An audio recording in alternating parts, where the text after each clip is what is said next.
Hello guys, welcome sa panibago nating vlog. And for today's gala, pupunta kami ngayon sa city dito sa Saudi Arabia, sa Jisan. At kakain kami doon sa restaurant na ang kanilang siniserve ay mga pagkaing Pinoy. At ayan, tamang papogi-pogi tayo dyan. Wow! Yung buhok natin, sana maintindihan nyo na lang, walang direksyon yan. Balik, kasama ko pala yung dalawa kong uncle at kasama ko din si Ryan. Bali, 4 lang kaming pupunta sa Jisan. Titikman namin, itatry namin yung restaurant dito na ang mga dish nila ay Filipino food. At bali, mahaba-habang biyahe yung anuhin natin kasi nasa mga 1 oras mahigit yung biyahe namin bago kami makarating sa Jisan. At yan yung kalimitan dito makikita sa mga daan. Talagang disyerto, walang magandang tanawin. May mga puno, mga ilan-ilan.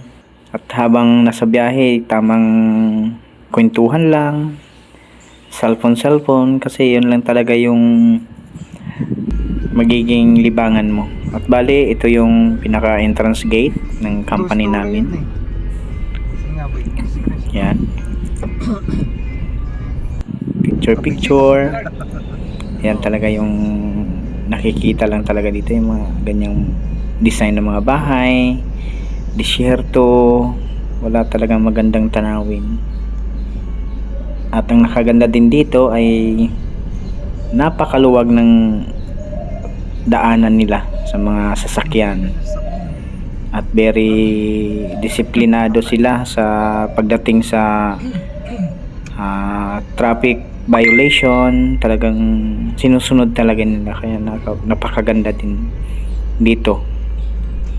At yan lang yung usually na makikita natin, mga disyerto, kaya ipapass forward natin kasi medyo mahaba-haba yung biyahe natin. Let's go!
Bilang malayo tayo sa Pilipinas, andito tayo sa ibang bansa, sa Saudi Arabia, kahit papano nami-miss natin yung mga pagkaing Pinoy.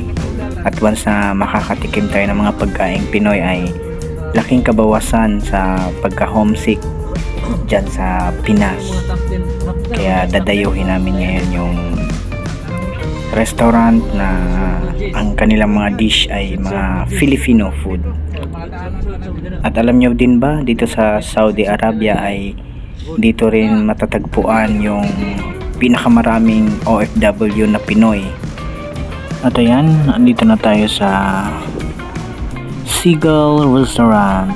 Bali, ito yung restaurant na ang kanilang mga menu ay mga Filipino food.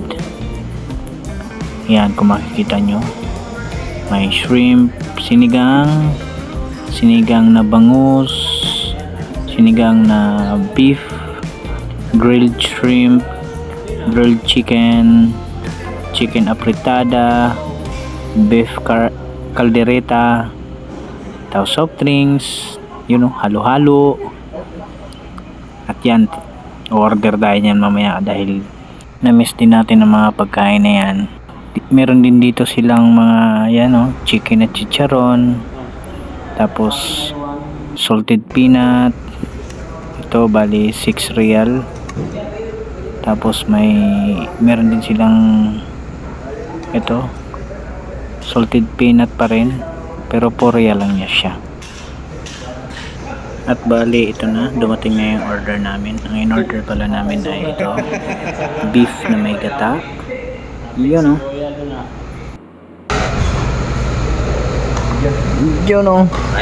bulalo.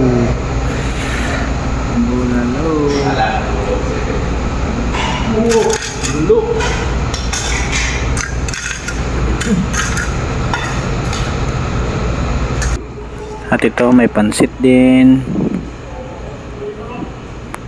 Yan. Kain na. Thank you, Lord.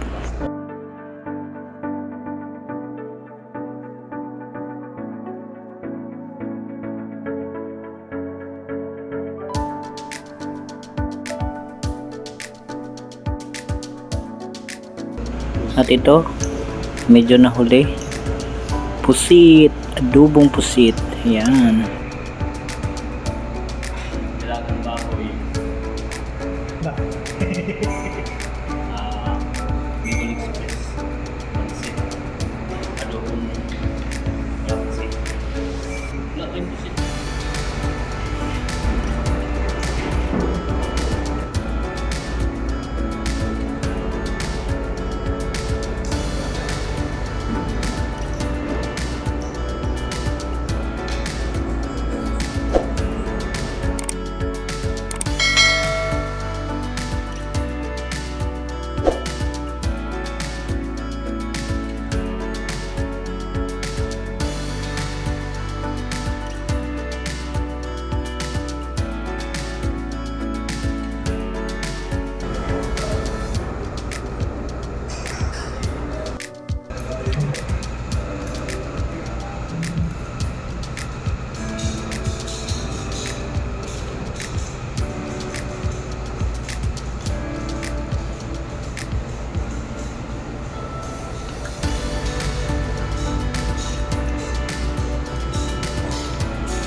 Ha?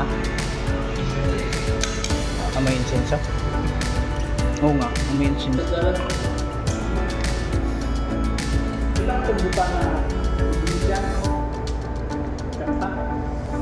At ayan, kitang-kita yung ebidensya.